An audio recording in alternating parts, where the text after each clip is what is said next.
네, 오늘 주시는 말씀 함께 찾도록 하겠습니다. 로마서 12장 15절에서 18절까지 말씀입니다. 네, 신약성경 페이지로는 257페이지에 있습니다. 신약성경 257페이지 로마서 12장 15절에서 18절까지 말씀입니다. 우리 4절 말씀 우리 합독해서 함께 읽도록 하겠습니다. 같이 읽겠습니다. 즐거워하는 자들과 함께 즐거워하고 우는 자들과 함께 울라. 서로 마음을 같이하며 높은 데 마음을 두지 말고 도리어 낮은 데 처하며 스스로 지혜 있는 채 하지 말라.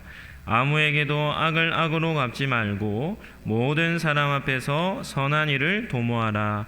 할 수 있거든 너희로서는 모든 사람과 더불어 화목하라. 아멘.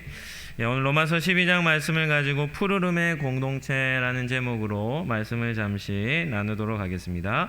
한번 따라하겠습니다. 푸르름을 가진 공동체는 하나됨을 추구합니다. 우리가 믿고 있는 이 기독교 신앙 안에서는 여러 가지 중요한 핵심적인 가치들이 있습니다. 복음이라는 가치, 그리고 믿음, 구원, 의롭다 하신다는 칭의, 거듭남, 회심, 또 신앙이 자라나는 성화, 그리고 우리가 가지고 있는 성경, 삼위일체, 이런 다양한 중요한 개념들이 있는데요. 그 중에 하나가 바로 교회라는 개념입니다. 교회. 하나님은 크고 놀라우신 은혜와 사랑으로 저와 여러분을 죄와 사망에서 구원하여 주셨을 뿐만 아니라 영원한 생명과 하나님의 나라를 선물로 주셨습니다. 우리의 목숨, 육신의 목숨도 얼마나 귀합니까? 목숨이 위태로울 때면 이 생명의 가치가 우리가 철저하게 깨닫게 되지 않습니까? 이 땅에서 100년을 사는 목숨도 정말 소중한 가치죠. 그런데 하나님은 우리에게 영원한 생명이라는 영생을 아무런 대가 없이 은혜로 주셨습니다. 우리 성도님들은 이 사실을 믿으십니까? 하나님께서 우리에게 베풀어 주신 은혜는 이 땅의 것으로 어떤 것으로도 어떤 가치로도 살 수 없는 거죠. 우리 아이들 어릴 때 부르는 찬송가 있잖아요. 찬양 있잖아요. 돈으로도 못 가요. 하나님 나라. 벼슬로도 안 되고 권력으로도 안 되고 어떤 방법으로도 하나님 나라에 이룰 수 없습니다. 그런데 그 은혜를 하나님이 아무런 대가 없이 믿음으로 우리에게 베풀어 주셨다. 이 은혜를 아는 사람이라면 큰 감동과 감격으로 하나님을 위해 헌신할 겁니다. 앞전교회에서 사역을 할 때 그 교회는 큰 교회여서 사역자들이 많았는데요. 새벽 기도를 이렇게 하다 보면 유독 기도를 오래 하시는 목사님 한 분이 눈에 띄었습니다. 아주 성실함의 대명사로 불릴 정도로 하나님 앞에서 아주 충성되게 사역하시는 분이셨어요. 우리 성도님들도 팁을 하나 드린다면 무언가 모를 열심을 가지고 있는 사람들을 보게 될 때가 있습니다. 그럼 그런 분들을 보게 된다면 꼭 한번 물어보십시오. 무엇 때문에 그렇게 성실하고 충성되이 사역을 감당하시는지. 사람은 이유 없이 행동한 사람이 한 사람도 없습니다. 그러한 행동을 하는 데는 분명한 이유가 다 있거든요. 그래서 그 선배 목사님과 교제를 나눌 기회가 있어서 저는 궁금하면 물어봅니다. 그래서 목사님 어떻게 새벽부터 그렇게 성실하게 목회를 감당하십니까? 물어봤더니 몇 가지 이유를 들더라고요. 첫 번째는 정말 부족한 사람인데 하나님이 목회자로 불러주셔서 감사하는 마음으로 그렇게 성실하게 사역을 한다는 겁니다. 그런데 두 번째 이유가 더 감동적이었습니다. 이렇게 얘기하시더라고요. 저는 아버님이 목사님이셨는데 이른 나이에 돌아가셨대요. 담임 목회를 하는데 얼마 못하고 돌아가셨대요. 형님이 선교사님이신데 타지에서 선교하시다가 얼마 못하고 그 타지에서 돌아가셨대요. 그래서 목사님이 뭐라 하시냐면, 저에게는 세 사람의 몫을 감당해야 될 사명이 있다는 겁니다. 아버지가 다 못한 목회 사역, 형님이 다 못한 선교 사역, 그리고 자신이 감당해야 할 목회 사역. 그래서 저는 세 사람의 몫을 감당해야 되기 때문에 충성되이 열심히 다른 사람보다 더 열심히 주의 몸된 교회를 섬겨야 할 사명이 있습니다 라는 얘기를 하시더라고요. 그리고 나서 그분의 모습을 보니까 그때부터는 이해가 되는 거예요. 다른 목사님들도 열심히 사역을 하지만 따라가지 못할 열심이 그 중심에 있는 겁니다. 또 한 가지 그 목사님의 모습을 보면서 감사한 것이 무엇인가 하면, 충분히 상처가 될 수도 있지 않겠습니까? 다른 일을 하는 것도 아닌데 교회를 이끌어가며 충성되이 일하는 그런 아버지 왜 그래 빨리 데려가셨냐고, 주의 나라를 위해 선교하시는 형님 왜 그래 빨리 데려가셨냐라고 원망하며 상처가 될 수 있지만, 그 목사님 마음속에는 그런 것이 하나도 없었습니다. 도리어 하나님 앞에 자신의 주어진 사명을 더 잘 감당하고자 하는 그런 충성된 마음을 갖고 있는 모습을 보았습니다. 제가 몇 주 동안 말씀을 전한 것 중에 하나님께 상처받으면 안 된다고 했죠. 네. 그런데 이 목사님은 건강한 마음을 가지고 정성된 모습을 볼 수 있습니다. 신앙생활 하는 데 있어서 생명이 무엇이겠습니까? 네, 신앙생활하는 생명. 그 생명은 한번 따라 하시죠. 은혜의식입니다. 뭐라고요? 은혜의식입니다. 은혜의식. 하나님이 우리에게 베풀어 주신 그 은혜를 잊지 않고 신앙생활을 해야 진짜 신앙생활을 할 수 있습니다. 그 은혜 앞에 서면 우리는 아무것도 아니 고백할 수밖에 없죠. 한 교수님이 강의를 하실 때 그런 말씀하시더라고요. 참된 겸손이 뭔지를 압니까? 우리 성도님도 겸손이 뭔지 압니까? 겸손은 우리가 알기로는 마음을 낮추는 거라 하지 않습니까? 마음을 낮춘다는 것만 알고 있는데 이 마음이 낮춘다는 걸 안다고 마음이 낮아지지가 않거든요. 그래서 그 목사님 뭐라고 하냐면, 아주 권위자 앞에 서는 것이 겸손입니다 이렇게 얘기하더라고요. 뭐 예를 들면 뭐 골프를 좀 친다 하면 골프채를 들고 있으면서 타이거 우즈 앞에 한번 서는 겁니다. 그러면 어떻게 되겠습니까? 자연스럽게 어떻게 됩니까? 겸손하게 되는 거예요. 박세리 앞에 이렇게 한번 서보는, 그러니까 아주 힘 있는 권위자 앞에 서면 자연스럽게 어떻게 되는 겁니까? 겸손하게 되는 겁니다. 뭐 야구를 좀 한다 하면 이승엽이나 이대호 앞에 한번 서보는 겁니다. 그러면 자연스럽게 마음이 낮아지게 되죠. 우리도 신앙생활 하는 데 있어서 우리가 하나님이라는 분, 예수 그리스도라는 분 앞에 우리가 서게 되면 우리가 어떻게 됩니까? 겸손케 되어지고 그 은혜를 우리는 기억하게 되는 것이죠. 이 은혜를 놓치고 신앙생활 하게 되면 뻔합니다. 기대할 것이 별로 없어요. 그냥 껍데기밖에 없는 겁니다. 거칠해요, 형식이요, 틀이요, 생명력은 없고 그냥 형식적인 신앙생활밖에는 되지 않는 것이죠. 우리 사랑하는 우리 상록교회 성도님들은 은혜의식 가운데 살아가시기를 예수님 이름으로 축복합니다. 그럼에도 이 신앙생활은 이것이 전부가 아닙니다. 하나님께서 우리 개개인에게 베풀어 주신 은혜, 그것을 기억하며 사는 것과 더불어 어떻게 하냐면 그 은혜가 우리에게만 머무르는 것이 아니라 우리를 통해 흘러가는, 우리가 통로가 되는 삶을 살아야 하는 것이죠. 하나님의 구원 계획은 크게 두 가지로 나눌 수 있는데요. 첫 번째는 개인 구원입니다. 저와 여러분같이 한 사람 한 사람을 하나님은 구원해 주시죠. 그런데 그것을 넘어서 구원받은 자들의 모인 공동체를 세우는 것이 하나님의 교회입니다.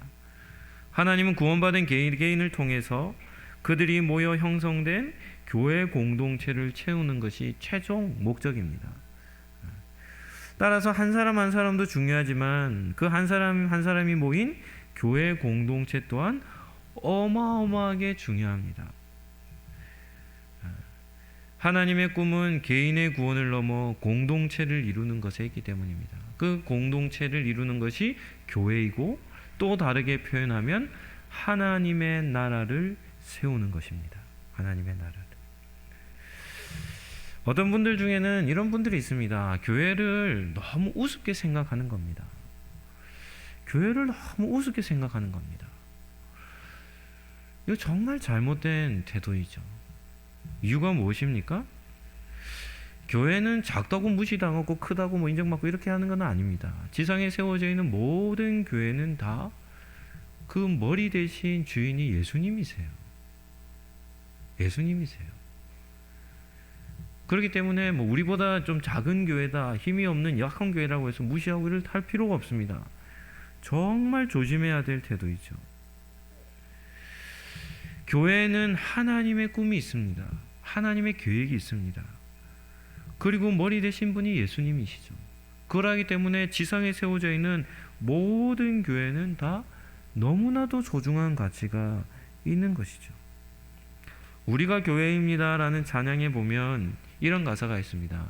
교회가 희망입니다.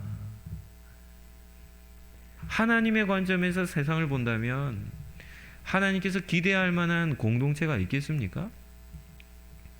우리나라도 한번 보시죠. 여러분들 눈에 우리나라가 좀 기대할 것이 있습니까? 마찬가지입니다.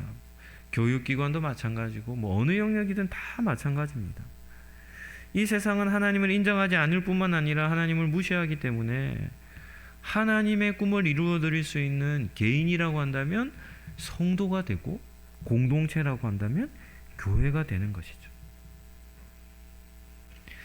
하지만 이러한 정말 중요한 가치인 교회라 하지만 지상에 세워진 교회는 연약한 모습들이 있습니다. 이것은 어찌할 수가 없는 거죠. 사람들이 모여있는 곳이기 때문입니다. 성도라 하지만 여전히 불완전하고, 또 신앙의 성숙도도 다양하고, 또 다양한 부류의 사람들이 함께 어우러지기 때문에, 정말 다양한 사람들이 함께 모이기 때문에 어떻게 보면 하나님의 뜻을 따른다는 것이 어렵게도 보이고, 때로는 불가능하게 보일 때도 있습니다. 그렇다 할지라도 우리 상록교회 성도들의 의식 속에는 상록교회는 하나님의 꿈을 성취해야 할 믿음의 공동체라는 이 의식이 저와 여러분에게는 그 중심이 있어야 할 줄로 믿습니다. 우리는 작은 교회이지만 그럼에도 꿈이 있습니다. 우리 한 사람 한 사람이 푸르름을 간직해야 하는 것이고, 우리 공동체가 푸르름을 간직하는 것이고, 그리고 그 푸르름을 세상 가운데 보여주고 그 푸르름을 전해야 할 사명이 우리 가운데 있는 것이죠. 두 번째는 교회를 향한 하나님의 두 가지 꿈입니다. 그렇다면 하나님께서 교회를 향한 어떤 꿈을 가지고 계실까요? 한 두 가지로 나눈다면 첫 번째는 내적인 꿈과 두 번째는 외적인 꿈입니다. 교회의 내적인 꿈은 무엇이고 외적인 꿈은 무엇이겠습니까? 교회의 내적인 꿈은 하나가 되는 겁니다. 복잡하고 어렵지 않습니다. 아주 단순합니다. 하나가 되는 것이고, 교회의 외적인 꿈은 무엇이겠습니까? 복음을 전하는 것이죠. 선교 사명을 감당하는 겁니다. 교회가 하나가 되는 것은 예수님께서 십자가 지시기 전에 하셨던 기도 있잖아요. 겟세마네 기도. 우리 지난주 살펴봤죠? 그 겟세마네 기도에서 간절한 소원이 담겨있는 기도의 제목 중에 하나가 교회가 하나가 되는 겁니다. 우리 복음서에 보면 네 가지 복음이 있죠. 마태, 마가, 누가, 요한복음인데 마태, 마가, 누가복음을 가리켜서 공관복음이라 이렇게 말합니다. 공관복음이란 말은 뭐냐면 같은 관점으로 기록한 책이라는 말입니다. 그런데 이 공관복음의 특징은 무엇이겠습니까?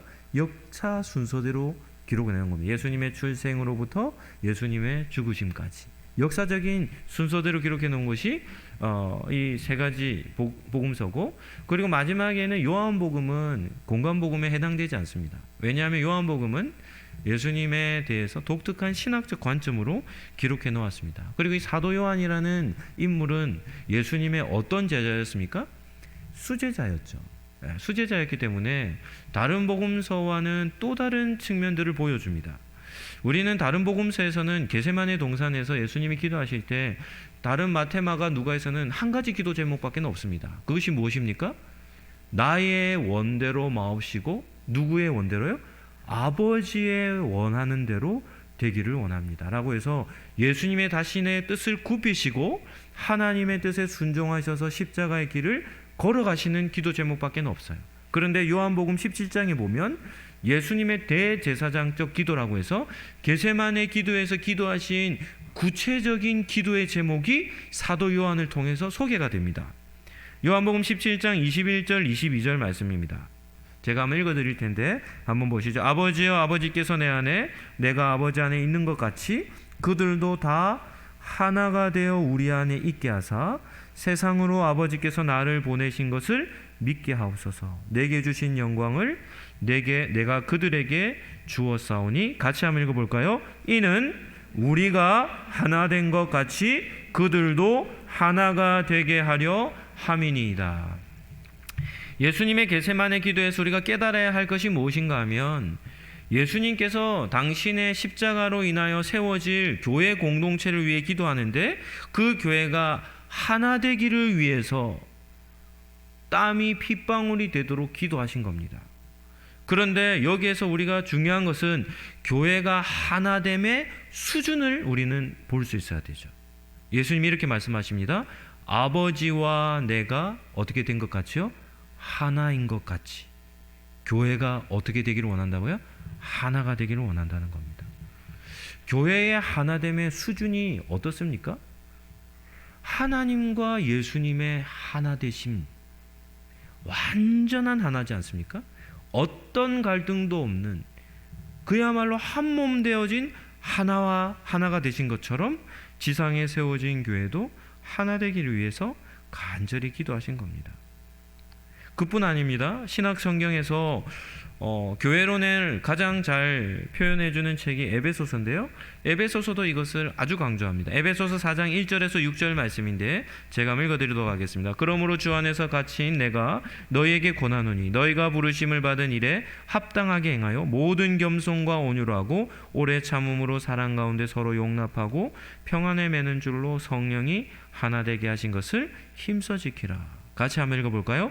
몸이 하나요 성령도 한 분이시니 이와 같이 너희가 부르심에 한 소망 안에서 부르심을 받았느니라. 주도 한 분이시요 믿음도 하나요 세례도 하나요 하나님도 한 분이시니 곧 만유의 아버지시라. 만유 위에 계시고 만유를 통일하시고 만유 가운데 계시도다. 사도 바울은 교회의 하나됨을 얼마나 강조하는지 압니까?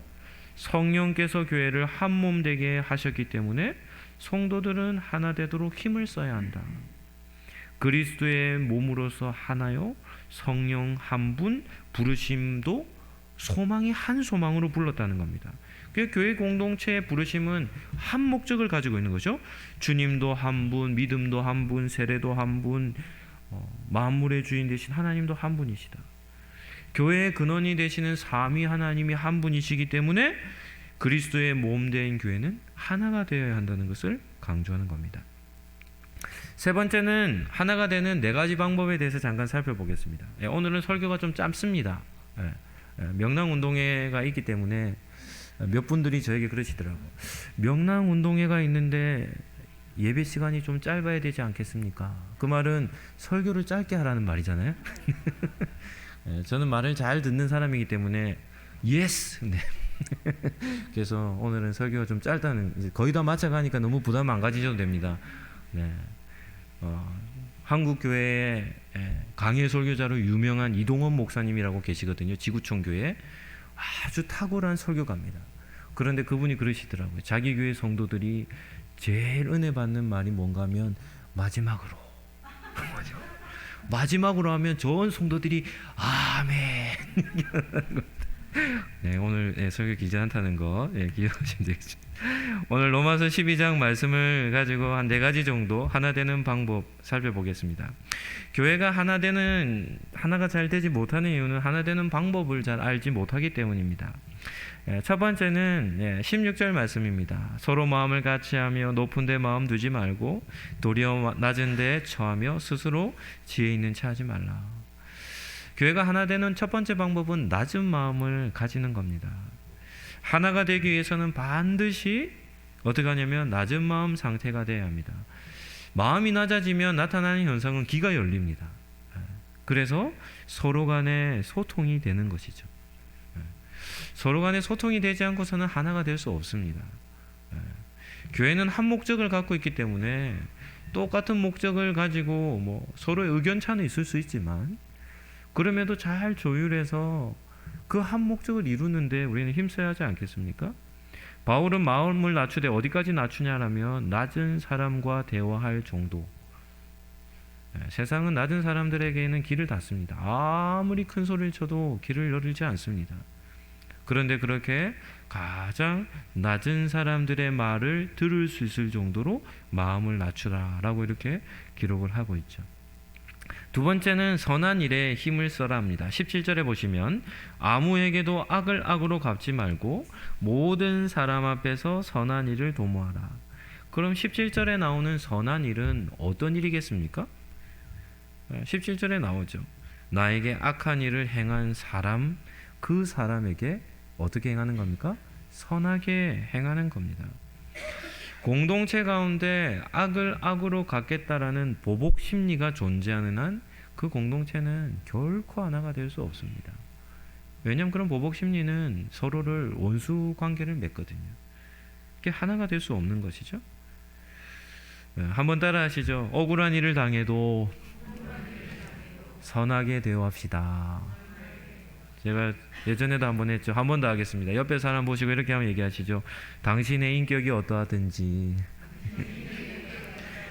끝까지 사랑하겠습니다. 이것이 진리입니다. 이거 진리입니다. 옆에 사람 인격이 좀 뭐가 나도 좀 찔려주시면 됩니다. 뭐 아프면 뭐 집에 가서 아까진기 좀 이렇게 바르면 됩니다. 네, 빨간 약 좀 바르시면 됩니다. 그래서 억울한 일을 당해도 원수를 맺는 것이 아니라 품어주고 선하게 대하는 겁니다. 선하게 대하는 것. 그것이 하나 되는 방법이죠. 세 번째는 모든 사람과 화목하라 이렇게 말합니다. 우리 성도님들도 잘 아시겠지만 사람은 어떤 존재입니까? 사람은 편을 나누는 존재입니다. 아이들도 키워보셨겠지만 아이가 둘이 되면 어떻게 하냐면 1대1로 싸웁니다. 아이가 셋이 되면 어떻게 됩니까? 훨씬 복잡해집니다. 1대1로 싸우든지 1호와 2호가 싸우든지 1호가 3호가 싸우든지 2호가 3호가 싸우든지 이렇게 막 1대1로 싸우다가 또 어떤 때는 둘이 편먹고 하나와 싸웁니다. 1호, 2호가 손을 잡고 3호가 싸우든지 2호, 3호가 손을 잡고 1호가 싸우든지 4명이 되면 어떡하겠습니까? 4명이 되면 1대1로도 싸우고 3대1로도 싸우고 2대2로도 싸웁니다. 그러니까 사람은 어떤 존재인가 하면 계속해서 편을 나누는 존재입니다. 편을 나누어서 서로 갈등하는 존재죠. 그러니까 사람은 하나가 될 수 없는 존재입니다. 그래서 둘 이상이 되면 어떻게 되냐면 분열이 됩니다. 갈등으로 인해 깨어지게 되는 것이죠. 이러한 사람의 성향은 성도인 우리에게도 여전히 존재합니다. 여전히 존재합니다. 그래서 은혜 가운데 머물러 있지 않으면 우리가 하나가 되는데 힘을 쓰는 게 아니라 도리어 분열을 일으키는데 힘을 쓰게 되는 겁니다. 우리 상록교회 비전인 푸르름을 간직한 우리 성도가 되어야 할 이유가 무엇이겠습니까? 푸르름의 영혼의 푸르름은 은혜 가운데 머무를 때, 말씀 가운데 뿌리를 내릴 때 영혼의 푸르름을 가질 수 있거든요. 그런 영혼의 푸르름으로 맺을 수 있는 열매가 무엇인가 하면 화목입니다. 화목. 은혜를 받으면 어떻게 되냐면 우리의 마음에 여유가 생깁니다. 수용력이 생기죠. 한 청년의 수련회 때 그런 일이 있었답니다. 교회에서 제일 까칠한 한 자매가 있었대요. 모든 성도가 아는 까칠한 자매였대요. 그런데 밥을 먹다가 실수로 지나가다가 국물이 그 자매 옷에 튀었답니다. 그러니까 어떻게 됐겠습니까? 그 순간 그 주변이 완전 찬물을 끼얹은 것 같이 싸해졌다는 겁니다. 난리가 나겠구나 이랬는데 이 자매가 옷을 털더니 괜찮다고 했대요. 이유가 무엇이겠습니까? 은혜를 받아서. 수련회 때 은혜를 받으니까 그 까칠한 성품을 가진 사람도 어떻게 되냐면 마음의 여유가 조금 더 생겨나는 것입니다. 우리의 마음은 좁습니다. 정말 좁습니다. 우리의 마음은 좁아서 한 사람도 잘 받아들이지 못합니다. 2명, 3명 소용이 되겠습니까? 좁습니다. 그런데 이 좁은 마음은 은혜의 비를 맞을 때야만 비로소 조금씩 넓혀지는 것이죠. 그래서 매주 드리는 이 예배를 통해 은혜 가운데 머무시고 우리 옆에 있는 성도님들과 화목하시기를 축복합니다. 바울은 이렇게 얘기합니다. 모든 사람과 화목하라. 교회 공동체 안에서는 모든 사람과 화목을 하는 것, 그것이 하나가 되는 방법입니다. 마지막 4번째는 감정이 공유될 때 하나가 됩니다. 15절에 보시면 즐거워하는 자들과 함께 즐거워하고 우는 자들과 함께 울라. 상대방의 감정과 이 공감이 잘 일어날 때 공동체가 하나가 되는 것이죠. 사람은 생각보다 감정 공유 잘 못합니다. 특별히 남자들은 공유를 정말 못합니다. 저는 학교에서 교육학을 공부해서 사람 심리학, 상담학 이런 걸 공부했는데요. 이야, 이 말 하는데 1년이 넘게 걸려도 이 말이 안 나오더라고요. 상대방이 힘듭니다 이렇게 얘기하면 그걸 왜 힘들어 하냐고 이렇게 대답했거든요. 그러면 어떡하냐면 싸웁니다. 힘듭니다 하면 뭐라고 얘기해야 되겠습니까? 이 말은 우리 남자분들이 반드시 터득해야 할 말입니다. 인생을 행복하게 살 수 있는 말입니다. 한번 따라 하시죠. 우리 남자 성도님도 한번 따라 하시죠. 아, 그랬구나. 한번 따라 하시죠. 시작. 이 말은 진리입니다. 네, 누군가가 저 힘듭니다 이러면 그걸로 왜 힘들어하냐, 네가 그렇게 하니까 힘들지, 막 이렇게 남자들은 가르치고 판단하고 막 방법을 알려주거든요. 그렇게 하면 어떡하냐면 싸웁니다. 그래서 어디 가시냐면 이렇게 얘기하는 겁니다. 감정적인 어떤 얘기가 딱 들려지면 이 말 한마디만 하면 이거 연습을 1000번 하셔야 됩니다. 왜냐하면 정말 하기 힘들거든요. 그런 말을 하면 어떻게 한다고요? 아, 그랬었구나, 그랬구나. 이 공감하는 말입니다. 공감. 아, 그것 때문에 힘드시군요. 이 말 한마디만 하면 되는 겁니다. 감정을 공유하는 것은 생각보다 어렵습니다. 그런데 친밀감을 갖게 되면 감정이 공유가 됩니다. 친밀감은 가질 수 있는 방법이 원리가 하나밖에 없습니다. 어떻게 하는 거냐면 함께 하는 시간이 절대 원칙입니다. 함께 하는 시간이 많아질수록 감정이 공유가 됩니다. 이유가 뭘까요? 서로의 관계가 깊어지기 때문이죠. 그래서 가까운 사람은 표정만 딱 봐도 그 사람의 감정을 느낄 수 있습니까? 없습니까? 얼마든지 느낄 수 있습니다. 감정이 소통이 되고 공감이 되기 시작하면 그때부터 하나가 되기 시작하는 것이죠. 교제하는 시간이라는 이 절대적인 원칙을 근거로 해야 친밀감이 생기게 되고 그리고 공동체가 하나가 되는 것이죠. 우리 상록교회 공동체는 하나님께서 하나 되도록 우리를 주의 자녀로 삼아 주셨습니다. 4가지 방법을 말씀드렸습니다. 첫 번째는 무엇이라고 했죠? 낮은 마음을 가지고, 두 번째는 선한 일을 해야 하고, 세 번째는 화목을 이루어야 하고, 4번째는 감정을 공감하는 것입니다. 말씀을 정리하도록 하겠습니다. 하나님께서 이 땅에 교회를 세우신 목적은 예수님이 교회의 머리가 되신 이유는 교회 공동체가 하나가 되고자, 한 몸이 되고자 우리를 불러주신 것입니다. 그래서 신앙생활을 제일 잘하는 사람은 어떻게 하는 겁니까? 교회가 하나 되는 일에 힘쓰는 사람만큼 지혜로운 사람이 없죠. 오늘 우리 명랑운동에 이렇게 이런 이유로 참석하지 못하시는 분들도 있지만 우리 참석하시는 분들은 교회 정체성이 이런 시간들을 통해서 형성이 되는 겁니다. 우리 성도님들 저를 잘 아십니까? 제가 상록교회 온 지 한 6개월 조금 더 됐거든요. 저도 아직 우리 성도님들 잘 모릅니다. 목회자와 성도는 좀 더 친밀함을 가져야 되죠. 그래서 이런 시간들을 통해서 서로가 알아가는 시간을 가져야 하는 겁니다. 그래서 명랑운동의 주제를 함께라는 단어로 주제를 삼았습니다. 한번 따라 하시죠. 함께할 때 하나가 됩니다. 한 번 더 하시죠. 함께해야 하나가 됩니다. 한 번 더 하시죠. 함께하면 하나가 될 수밖에 없습니다. 네, 그래서 예배 시간 뭐 같이 이제 뭐 앞으로도 이제 오예배 재개되면 점심 식사하는 시간, 이런 함께하는 시간들에 잘 참여해 주셔서 우리 상록교회가 하나가 되는 그 일에 우리 앞장서 주시는 우리 성도님들 되시기를 예수님 이름으로 축복합니다. 교회의 머리가 되신 예수님의 은혜와 교회를 사랑하시는 하나님의 사랑하심과 우리의 영혼을 푸르르게 하시는 성령님의 교통하심이 상록교회를 하나가 되고자 힘쓰기로 다짐하는 우리 모든 상록교회 권속들 머리 위에 지금부터 영원토록 함께 있을지어다. 아멘.